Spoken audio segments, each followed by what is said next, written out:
دعا یہ فرمائی سرکار دو عالم صلی اللہ علیہ وسلم نے، اللہم انی اسألک من خشیتک ما تحول به بیننا و بین معاصی، کہ اللہ میں آپ کی خشیت میں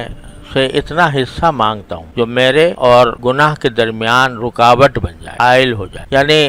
اللہ جل جلالہ کی جو عظمت شان ہے، جو اس کا کبریائی ہے، اس کا جو جلال ہے، اگر اس کا تصور کر کے حقیقی خوف انسان کرے تو وہ انسان کی تو برداشت سے باہر ہے۔ جب اللہ جل جلالہ کی تجلی اس کو انسان برداشت نہیں کر سکتا، پہاڑ برداشت نہیں کر سکتا۔ جب حضرت موسیٰ علیہ السلام نے فرمائش کی کہ مجھے زیارت کرا دیجئے اپنی، تو اللہ تبارک و تعالی نے فرما دیا کہ تم مجھے دیکھ سکتے نہیں، اور اس کا مشاہدہ اس طرح کرا دیا کہ ذرا یہ پہاڑ ہے، اس کو دیکھنا، اس پر ہم اپنی تجلی ڈالیں گے، اگر وہ اپنی جگہ پر ثابت رہے گیا پھر استقر مکانہ فسوف ترانی، تو تم مجھے دیکھ سکتے ہو، دیکھو گے۔ لیکن قرآن کریم فرماتا ہے فلما تجلی ربہ للجبل جعلہ دکا، جب باری تعالیٰ نے اپنی تجلی ڈالی پہاڑ کے اوپر، پہاڑ پر تجلی ڈالی، اور یہ تجلی بھی کس قسم کی ہوگی اللہ تعالیٰ بہتر جانتے ہیں، تو جعلہ دکا، پہاڑ کو ریزہ ریزہ کر، وخر موسیٰ صاعقہ، موسیٰ علیہ السلام بے ہوش ہو کر گر پڑے۔ خود موسیٰ علیہ السلام پر نہیں ہوئی تھی تجلی،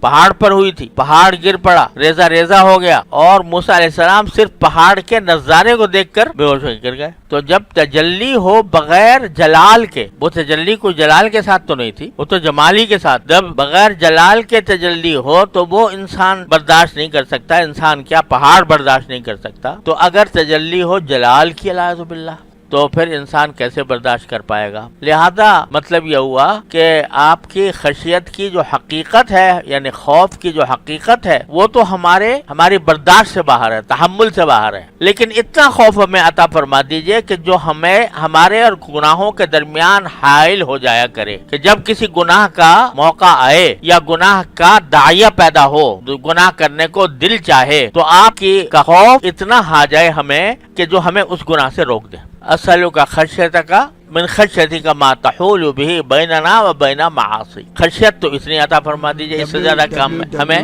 تحمل نہیں۔ اللہ تعالیٰ اپنے رحمت سے ہم سب کو عطا فرما دے۔ اور یہ خشیت جو انسان کو معصیت سے روکتی ہے، یہ خشیت یہی مطلوب بھی ہے، یہی مانگی بھی گئی ہے، اللہ تعالیٰ سے دعا بھی اسی کی مانگی ہے، لیکن یہ حاصل کیسے ہو؟ یعنی دعا تو بے شک کرتے ہی رہنا چاہیے، اللہ تبارک و تعالیٰ ہم سب کو عطا فرمائے، اور دعا کرتے بھی رہنا چاہیے، لیکن یہ ایسی اس حد تک خشیت ہو جائے کہ جب گناہ کا موقع آئے یا گناہ کی خواہش پیدا ہو تو اس وقت یہ خشیت آ کر بیچ میں آڑ بن جائے، یہ کس طرح ہو؟ تو اس کے لیے ضرورت ہے اللہ جل جلالہ کے ساتھ تعلق، جتنا تعلق باللہ، تعلق مع اللہ قوی ہوگا اتنی ہی یہ خشیت حاصل ہوگی۔ اللہ تعالیٰ کے ساتھ تعلق جتنا کمزور ہوگا اتنا ہی انسان کو یہ خشیت اتنی حاصل نہیں ہوگی جو اس کو گناہ سے روک سکے۔ وجہ اس کی یہ ہے کہ دل میں باری تعالیٰ کے ساتھ تعلق ابھی تک جمع ہوا نہیں، مضبوط نہیں، تو جب کوئی موقع ایسا آتا ہے جہاں پر کہ نفس اور شیطان کسی ایک طرف لے جا رہے ہوں،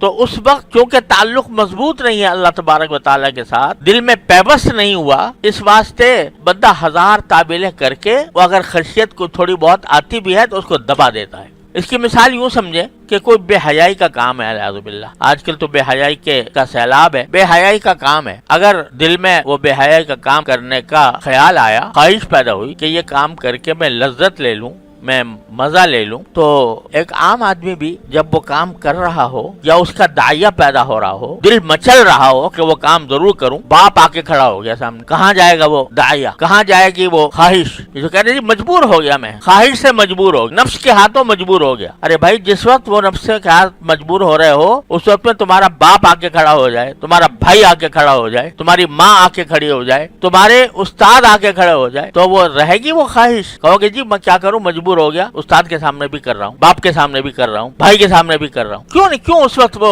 خواہش دب جاتی ہے؟ کیوں رکاوٹ پیدا ہو جاتی ہے؟ کیوں تم ایک دم سے اس سے بعد آ جاتے ہو؟ اس لیے کہ اپنی بدنامی کا خوف اور لوگوں کے دلوں میں اپنے فسق و فجور کا خیال آنے کا خوف وہ ایک دم سے روک دیتا ہے۔ حالانکہ جو بیچارہ باپ ہو، بھائی ہو، رشتے دار ہو، وہ آیا تو زیادہ زیادہ یہی ہوگا نا کہ وہ تمہیں برا سمجھے گا، تمہارے اس عمل کو برا سمجھے گا، اتنا ہی ہوگا نا۔ اور زیادہ زیادہ یہ ہو سکتا ہے کہ 2-4 آدمیوں سے بھی بتا دے گا بھائی میں نے اس کو اس حالت میں دیکھا تھا، بس کوئی سزا تو نہیں دے گا، کوئی کوڑے تو نہیں مارے گا، کوئی آگ سے تو نہیں جلائے گا تمہیں، لیکن وہاں تو یہ خوف ہے اور وہ روک رہا ہے، گناہ سے روک رہا ہے۔ لیکن یہ خیال کیوں نہیں آتا کہ ایک ذات ایسی ہے جو ہر وقت دیکھ رہی ہے، ہر وقت دیکھ رہی ہے، میری تنہائی میں بھی، میری خلوت میں بھی دیکھ رہی ہے۔ اگر فرض کرو ایک ایسے کمرے میں ہو جو چاروں طرف سے بند ہے، لیکن پتا ہے کہ یہاں کیمرہ لگا ہوا ہے اور کہیں سے اس کی نگرانی ہو رہی ہے، پھر دیکھو کیا ہوتا ہے، خواہشات پیدا ہوتی ہیں، جذبے پیدا ہوتے ہیں، دل مچلتا ہے، لیکن نہیں کرے گا۔